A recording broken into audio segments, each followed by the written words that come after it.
दोस्तों, ऐसा लगता है कि विनायक दामोदर सावरकर के पड़पोते ने उनकी पोल पट्टी खोलने का जिम्मा संभाल लिया है।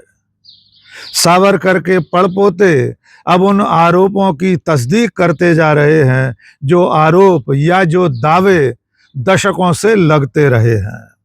खास तौर पर सावरकर की दया याचिकाओं को लेकर जो आरोप कांग्रेस या तमाम इतिहासकार लगाते रहे हैं, उन सबको भी सावरकर के पड़पोते अदालत में खड़े होकर कबूल करने लगे हैं। सबसे ज्यादा मजेदार बात यह है कि सावरकर के पड़पोते सात्विकी सावरकर ने पिछली सुनवाई में उनकी 5 दया याचिकाओं को कबूल किया था और अब हालिया सुनवाई में उन्होंने ये माना है कि विनायक दामोदर सावरकर ने 10 बार अंग्रेज सरकार से दया की भीख मांगी थी। इसके अलावा उन्होंने ये भी स्वीकार कर लिया है कि जिस वक्त सावरकर दया याचिकाएं मर्सी पिटीशन लिख रहे थे, ठीक उसी दौर में शहीद आजम भगत सिंह और उनके संगी साथी अंग्रेजों से समझौता करने को तैयार नहीं थे। उन क्रांतिकारियों ने एक बार भी अंग्रेजों के सामने दया याचिका पेश नहीं की थी। जी हाँ दोस्तों, एक बार फिर जान लीजिए कि सात्विकी सावरकर जो सावरकर के पड़पोते हैं, उन्होंने अपने पड़दादा विनायक दामोदर सावरकर के 10 माफीनामों, जिन्हें वे दया याचिका कह रहे हैं, उन्हें कबूल कर लिया है। आप जानते हैं कि राहुल गांधी के खिलाफ पुणे की एमपी एमएलए कोर्ट में एक मुकदमा चल रहा है।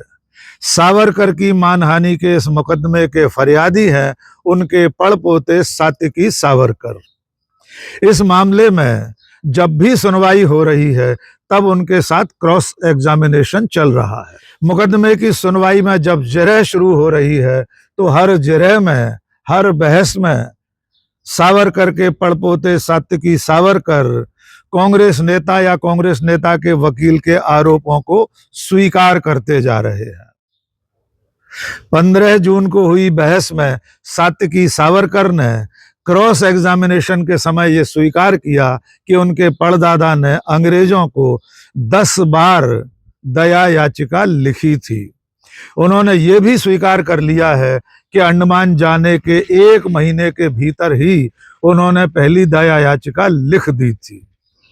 अदालत में सात्विकी ने जो कुछ कहा है, उन्हीं के शब्दों में आपको पढ़कर बता देते हैं।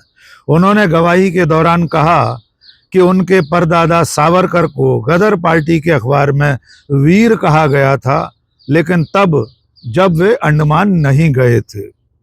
यह सच है कि सावरकर ने 10 बार क्षमा याचिका दाखिल की थी। यह भी सच है कि जब क्षमा याचिका दाखिल की गई, तब भी उन्हें वीर कहा जाता था। राजगुरु, बटुकेश्वर दत्त और अशफाक उल्लाह खान जैसे क्रांतिकारियों ने क्षमा याचना दाखिल नहीं की थी। सावरकर को सजा मिलने के 1 महीने के अंदर ही मर्सी पिटीशन दाखिल की गई। मुझे नहीं पता था कि भगत सिंह और बटुकेश्वर दत्त ने ब्रिटिश सरकार से को याचिका दी थी, जिसमें उन्होंने खुद को युद्धबंदी मानने और किसी भी रियायत से इनकार करने की मांग की थी। यानी सात्विकी को पहले नहीं मालूम था, लेकिन बाद में उन्हें मालूम हो गया और वे स्वीकार कर रहे हैं। लेकिन ये सच है कि भगत सिंह और बटुकेश्वर दत्त अंत तक अपने सिद्धांतों पर अडिग रहे और ब्रिटिश सरकार के साथ कोई समझौता नहीं किया। सात्विकी ने आगे अपने बयान में कहा है कि सावरकर द्वारा दाखिल की गई इन 10 क्षमा याचिकाओं के रिकॉर्ड सरकारी दस्तावेज में उपलब्ध हैं।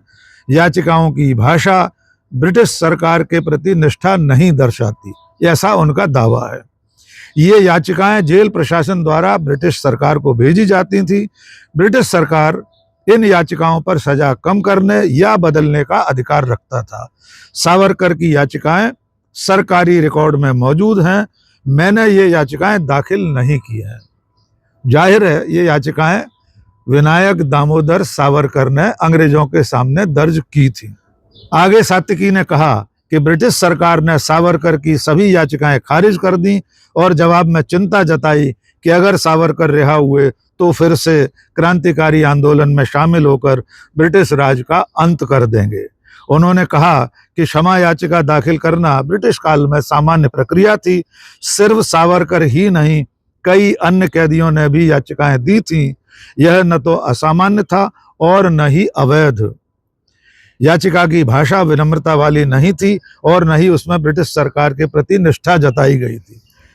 सावरकर की दया याचिकाओं के अंत में जो कुछ लिखा जाता था, ब्रिटिश सरकार को जिस विनम्रता के साथ संबोधित किया जाता था, भरोसा दिलाया जाता था, उसके बारे में सात्विकी कहते हैं, मुझे यह नहीं पता कि सावरकर हर याचिका पर I beg to remain sir your most obedient servant VD Savarkar लिखकर साइन करते थे। सात्विकी ने अपने बयान में यह भी कहा, यह सच है कि किसी भी कैदी पर क्षमा याचिका दाखिल करने की कोई बाध्यता नहीं थी। यह कैदी की अपनी इच्छा पर निर्भर करता था।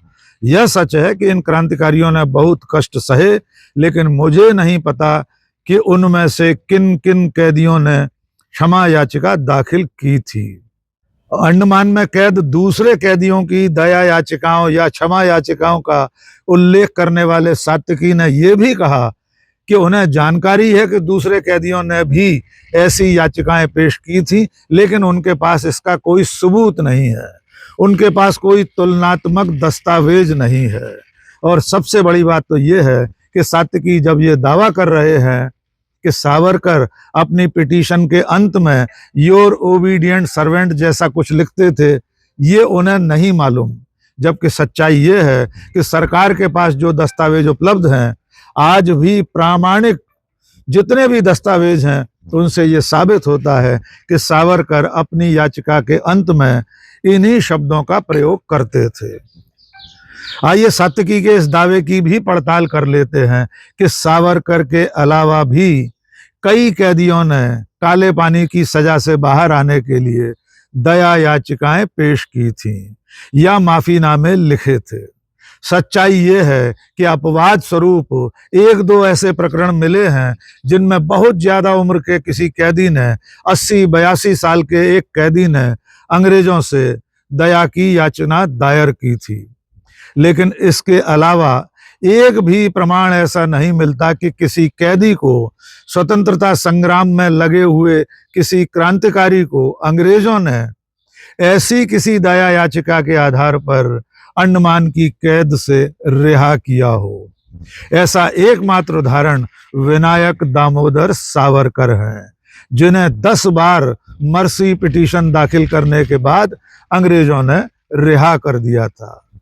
सात्विकी के इस बयान से एक बार फिर यह साबित हो गया है कि विनायक दामोदर सावरकर ने अंडमान की जेल में पहुंचने के 1 महीने के भीतर पहली दया याचिका दायर कर दी थी और उसके बाद वे लगातार ऐसी ही याचिकाएं अंग्रेजों को भेजते रहे और अंत में जेल से बाहर आ गए। और चलते चलते ये भी जान लीजिए कि विनायक दामोदर सावरकर ने अंडमान की कैद से बाहर आने के बाद आखिरी दिन तक, अपनी आखिरी सांस तक अंग्रेजों के खिलाफ कोई आंदोलन नहीं किया था।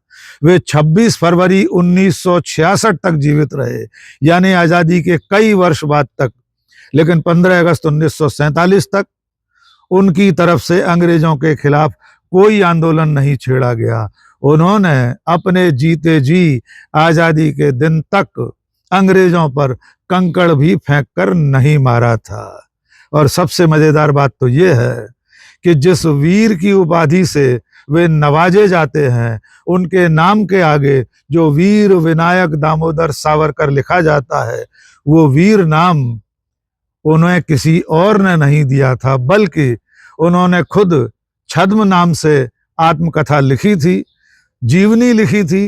चंद्रगुप्त नाम से लिखी गई उस जीवनी में वीर विनायक दामोदर सावरकर कहा गया, यानी अपने नाम के आगे वीर लगाने वाले सावरकर खुद थे, किसी और ने उन्हें वीर की उपाधि नहीं दी थी।